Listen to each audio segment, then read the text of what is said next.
I'll let Johnny deny or confirm that part of it, but several people did approach him thinking that he was, well, from that medium. Anyway, he represents Geeks Without Bounds.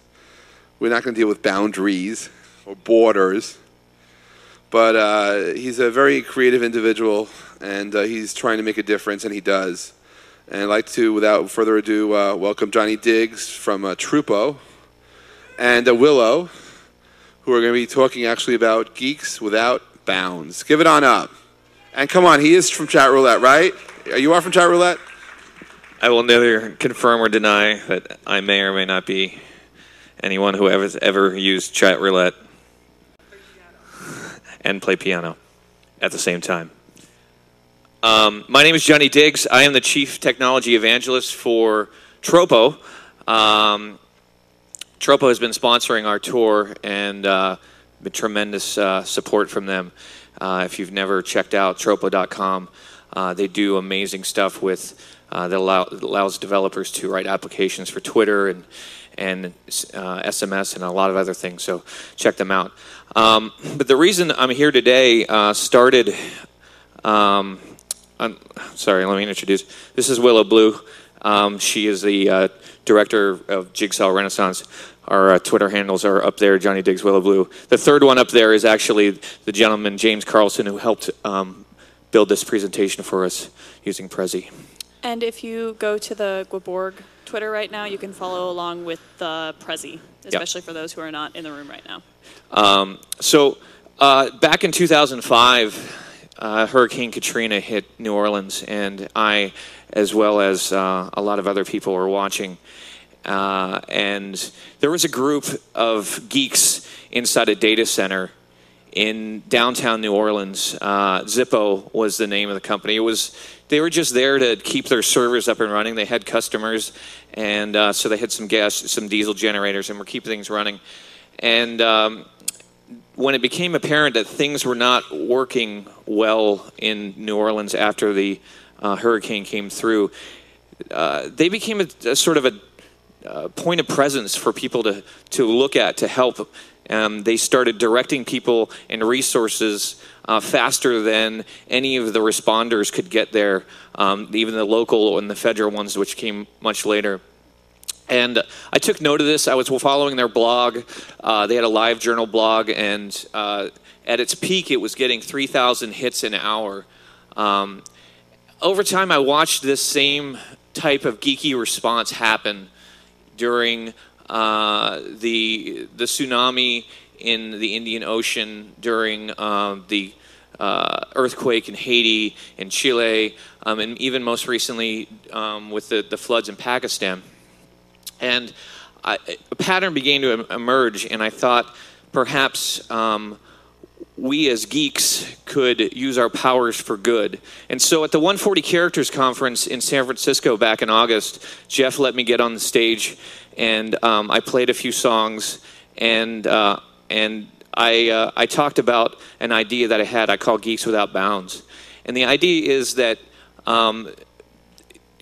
geeks banding together to help people in times of crisis, where their lives may be threatened because they don't have access to communications, and this could be due to violence or catastrophe or neglect. And I realized that I didn't quite know how to do that, and so I went to Seattle and I talked about it with a few people, and I met Willow, and she helped me figure out a way to maybe figure out how to do this. And so I'm going to let Willow talk about what happened next. So I'm really invested in the hacker, maker, co-working, artistic space, etc., any cooperative space movement. So I took Diggz around to, well, first I told him what they were and how if we were going to do this right and actually have it make an impact, it needed to have to do with these groups of people who base their communities off of action. These are people who do things for the love of doing. So we, I'll get there. Okay. So Tropo was hosting a hackathon that was associated with Gnome Decks, which is where the two of us met. And they were doing it at a hotel, which meant that all the money that they poured into hosting the event there was not going back to the people who were associating with it. It's like everybody here left the spaces of Seattle and Portland to come to this hotel. And while it's lovely, it would have been much cheaper and efficient to hold it at one of these spaces. And he said, well, do these exist everywhere? I said, yeah, they exist everywhere. So we started here in LA at Crash Space, and we went to San Francisco, we went to Detroit, Chicago, Louisville, Atlanta,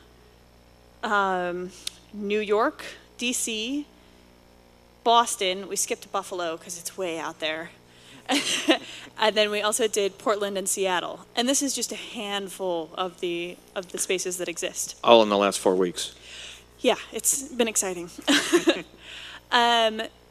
So what we learned is that there are a lot of people who are ready and willing and able to help in this endeavor. We also learned that there are a lot of existing organizations that already attempt to do things like this, but have not tapped into this community of people who are ready and willing to help. They just didn't know about it. And so we've figured out how, hopefully, we can fit these people or connect them to these existing organizations in a way which doesn't further complicate matters. It's already a crazy web of information. But. Yeah, there are a lot of companies we've discovered along the way, software companies that have built tools, free and open source, crisis management tools, crisis mapping tools. There are companies that have built hardware platforms that help people communicate when the infrastructure, normal means of infrastructure are not available. There are groups that have done great work in getting volunteers in virtual volunteering and in crowdsourced volunteering. And we've talked to, not all of them, but a lot of them to understand better how they work and what the challenges are and what they would like to do better.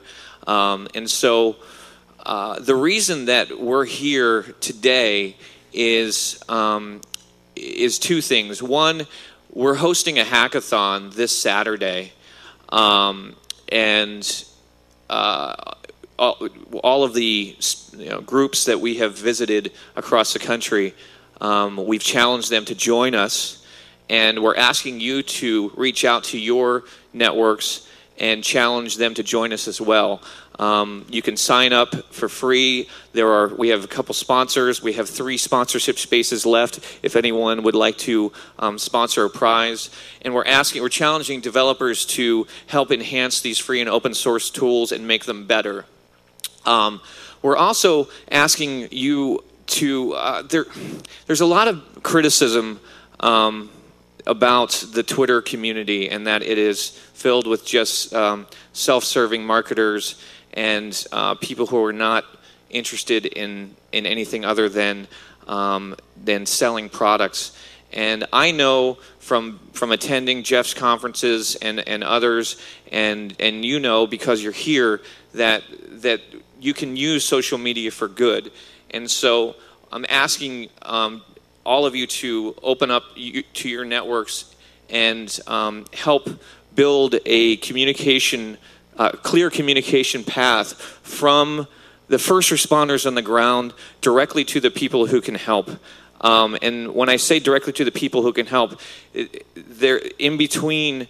A lot of times there are media, and they, in the case of newspapers, sometimes the message can take days to get out. In the case of television, it sometimes can take hours.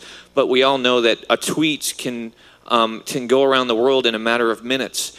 And so we're asking you to help us by following our Twitter stream and activating your communities and your networks and help us get the message out to the people who can help and get help to the people who need it the most. Thank you for your time.